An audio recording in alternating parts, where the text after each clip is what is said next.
amigos do Centro de Estudos Allan Kardec. É uma alegria estar participando com vocês desse projeto Família, falando do Evangelho no Lar. O tema que foi proposto para a gente discutir é o tema básico da doutrina espírita, aquilo que devemos estar conscientes, saber da doutrina espírita. A doutrina espírita não tem seus credos, seus artigos de fé, mas tem uma lista de conhecimentos que é importante, que acaba sendo um credo espírita, né? E que é importante que a gente saiba. E começa a nos dizer sobre a existência de Deus. Então, a existência de um ser criador único. E a pergunta número 1 do Livro dos Espíritos, Kardec formula de forma inteligente, porque ele não personaliza.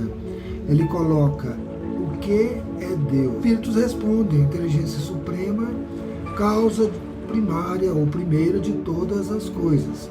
Mas essa questão da existência de Deus, do conhecimento de um Deus único, essa força criadora, ela já vem de muito antigo. Isso é coisa dos primórdios, né? Nossos princípios, como ainda espíritos ignorantes, os espíritos que estão iniciando o processo evolutivo, já têm a noção da existência de algo. E Elias, muito antes de Moisés, já nos falava, né?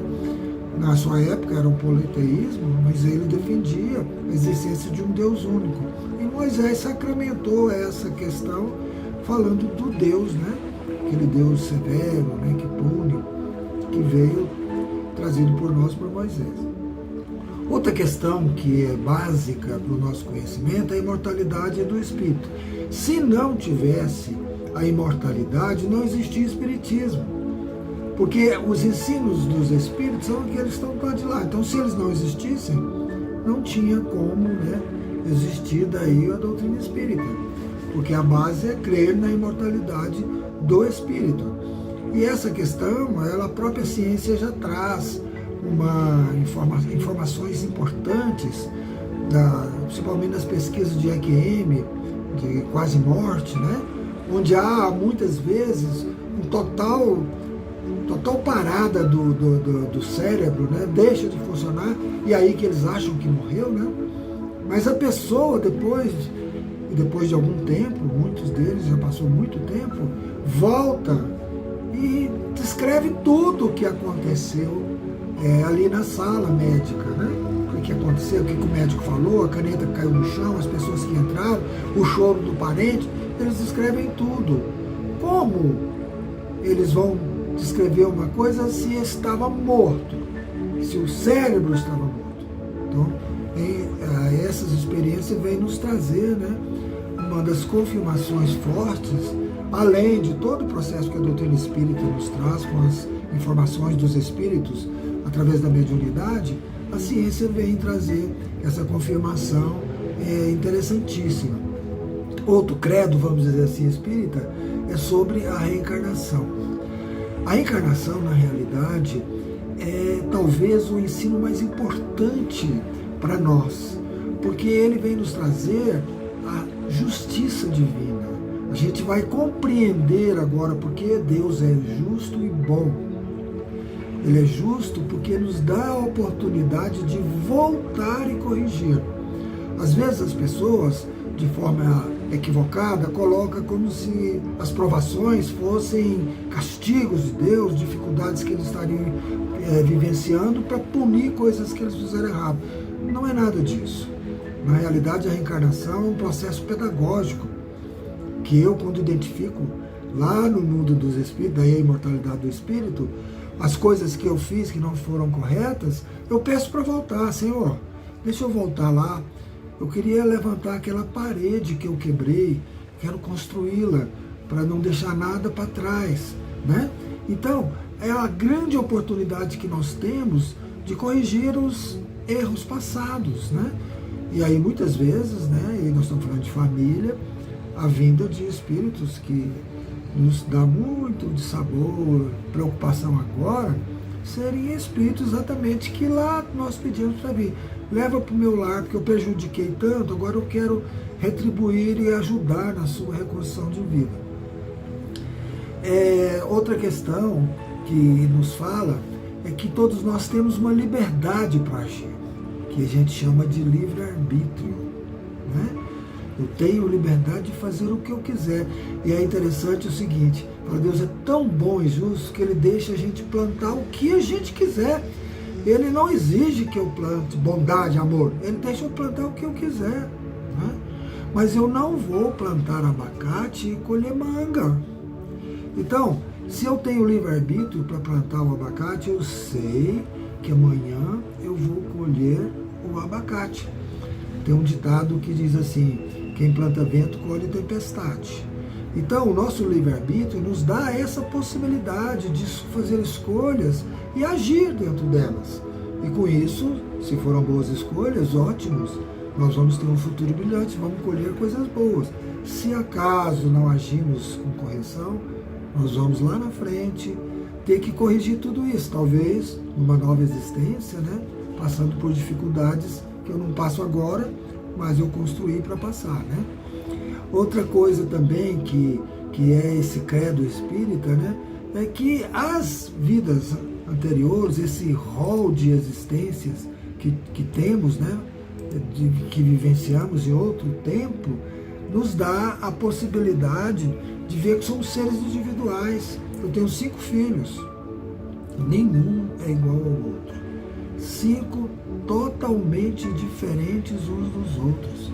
E por que são diferentes? Porque são espíritos que vivenciaram outras situações em outras épocas e trazem as suas tendências.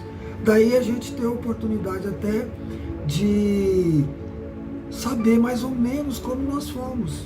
Os impulsos nossos, o que nós gostamos, são coisas de conquistas passadas, né? As fobias, os medos, os traumas, ou as alegrias, ou as facilidades, são vidas desse rol de existências que nós tivemos em várias encarnações. Outra questão que a doutrina coloca e que logo a ciência vai estar mostrando, embora a ciência se preocupe exclusivamente com as coisas de ordem material, são os mundos habitados, né? Que existe uma infinidade de mundos em sintonia nos diversos graus que existe de moralidade, de evolução intelectual. Então, nós acreditamos nisso. Então, como eu estava dizendo, a ciência se preocupa muito com a questão material. Então, ela procura nos mundos, né, a existência de seres como nós.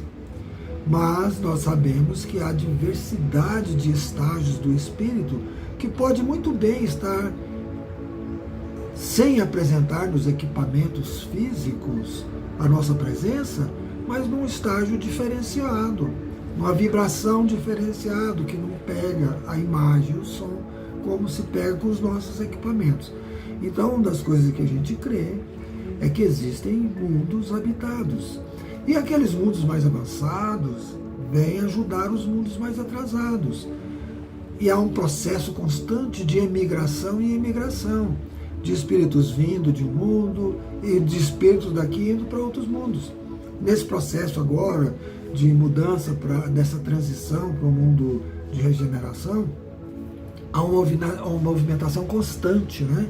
Espíritos que estão aqui, que não têm condição de ficar aqui porque estão numa sintonia ainda muito equivocada da vida, nós estamos mudando o padrão de sintonia nosso, o nosso estado psíquico está mudando em geral na Terra, eles vão ter que ir para um planeta que eles sintonizem, que eles sintam bem lá. Porque se o nosso mundo evoluir, o tipo de arte, de música, de conduta que a gente vai ter não vai agradar essas pessoas que ainda estão voltadas em tantos erros. Do mesmo modo que espíritos bons, né? Que a gente tem a história dos exilados de Capela, a raça adâmica, né? Que vieram de outros mundos para dar aquele grande avanço, né, no conhecimento da nossa sociedade terrena, né? Outra questão que aí foi reforçada por Jesus, já existia nas Escrituras, mas Jesus reforçou muito, que é de amar ao próximo, né? Como amamos a nós mesmos. Essa foi a grande lição, é a lei. Jesus diz que todas as leis estão contidas nesse mandamento: amar a Deus sobre todas as coisas e ao próximo como a si mesmo. Então isso constitui a vida nossa. Talvez estejamos ainda vivenciando tantas dificuldades por não aplicar essa lei. Conhecer, nós podemos dizer que conhecer, aplicar. Porque quando eu passar a ser exatamente aquilo que Jesus espera de nós, de amar o nosso próximo, não vai ter problema nenhum para ninguém mais. Porque não vai ter sobra, não vai ter nada, porque a sobra do rico, né, como a gente sabe, poderia alimentar o mundo. Então não vai ter mais nada, porque eu vou suprir a necessidade do meu companheiro do lado. Né? Eu vou passar a ver que a família é a família universal e não mais aqueles que estão dentro da minha casa. E uma das coisas que as religiões colocam é que fora da igreja que eles defendem não tem salvação. E o maravilhoso da doutrina espírita é que ele não coloca como condição ser espírita. Ele coloca que fora da caridade não há salvação. Então fazer a caridade todos podem. Não precisa ser espírita, católico, budista, protestante, nada. Basta amar e fazer o bem. Então a doutrina espírita tem como grande postulado, né, fora da caridade não há salvação. Então que sejamos caridosos, né, para a gente poder ser salvo, mas não nessa salvação de ir para o céu, ser salvo no sentido de conquistar valores e vencer as nossas inferioridades. Outra colocação que nos chama muita atenção é a questão de sermos cristãos. Uma pergunta que Kardec fez no Livro dos Espíritos é: quem é que Deus colocou como guia e modelo para nós? E a resposta é um dissílabo, é a resposta mais curta do Evangelho: Jesus. Então, nós acreditamos que existem espíritos luminares, no caso, espíritos crísticos, que são responsáveis por cuidar de todo um sistema planetário. E nós aprendemos que Jesus é o que cuida do nosso sistema, não só da Terra, mas de todo esse sistema planetário aí envolvendo o Sol. Então ele é um espírito crístico, um espírito muito evoluído. Há bilhões de anos ele já era perfeito, tanto que foi, né, colocado para ser responsabilizado por todo esse processo nosso, desde o desprendimento da nebulosa solar para a formação da Terra, a constituição da vida aqui na Terra. Então Jesus é o nosso governador, é o grande mestre que nós temos para seguir. E a última questão que nos é colocada é reforçando a questão da doutrina ser uma doutrina científica, porque ela iniciou-se de um processo de pesquisa, de comparação, de buscar um fato e que procurar explicá-lo, e aí foram descobrindo que sem a intervenção dos espíritos não tem como a gente realizar determinadas coisas, e passamos a entender muito melhor o próprio cristianismo, o próprio Jesus com a doutrina espírita, e entender todas aquelas passagens evangélicas que com o cunho do conhecimento espírita fica fácil de compreensão. E a filosofia espírita, basicamente ali do Livro dos Espíritos, nos traz toda a possibilidade de conhecer, entender, e através do raciocínio, da lógica, da razão, a gente poder dar veracidade plena em todos os postulados que a doutrina espírita coloca. E como religião, na realidade, é a consequência desse estudo da convivência com o mundo espiritual, da forma como a gente deve agir em favor do próximo, é que nos traz essa conduta religiosa de sermos benevolentes, caridosos e atender aquilo que Jesus nos fala quando se descreve para nós o que é a caridade. Ser bom para com todos, aí vem a ação, né, material, a ser indulgente, né? Não ficar vendo o erro dos outros, quando ver, não ficar comentando, e, se possível, colocar para a pessoa para ajudá-lo. Né? É o tal do BIP, né? E o perdão. Benevolência, indulgência e perdão. Que talvez seja o exercício mais difícil, porque nós ainda não compreendemos essa questão do perdão. Então, que sejamos caridosos, sejamos estudiosos para compreender todas essas necessidades e nos tornarmos um homem de bem para sermos verdadeiros espíritas. Um grande abraço para todos. Foi um prazer participar com vocês.